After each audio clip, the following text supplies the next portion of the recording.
Introduction. Communication is the most important aspect of human life. Without communication, there would be literally no activity that can take place. Choosing an effective means of communication is very important, and this should be done in consideration of the parties concerned and the degree of formality of the message. To be able to choose the best means of communication requires emotional, technical, and interpersonal skills. These skills may require changing of rules every now and again depending on the nature of the information to be passed. Good communication requires that the two parties are in some kind of communicative commonality. This paper contains highlights of some forms of communication that are used to pass information in order to achieve a shared understanding. Types of communication. Communication types fall into two main branches: types of communication, that is verbal and nonverbal.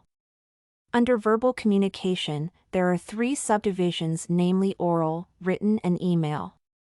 Nonverbal type of communication can either be through expression, expressive behaviors, and through body language. In a broader sense, communication has been classified into verbal and nonverbal, intentional and unintentional, oral and written, and finally intrapersonal and interpersonal. Intrapersonal communication is that communication between oneself, i.e., during a deep thinking, daydreaming, feeling of hunger, pain, and pleasure. All those actions that depict an individual's reflection of contemplation and meditation are classified under intrapersonal communication. Interpersonal communication, on the other side, is the interaction between two parties, the giver and the receiver of the information.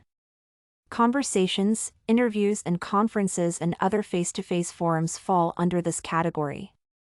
It involves the application of all the five human senses combining to form an interplay of words and gestures as the message is conveyed, with an idea of getting instantaneous feedback. Then there is the group communication, which shares all the above qualities but with relatively less measure. As the group grows bigger and bigger, the communication becomes more of a monologue, and in the process active participation tends to be difficult. Then finally there is the mass communication, which is employed when the information is targeted to meet many people. Mediums used in this concept can be television, radios, or the electronic mediums with wider coverage. All the above types of communication make part of human social self, making communication be a very important pillar in human relations. It bonds man-to-man relationship, not machine to man.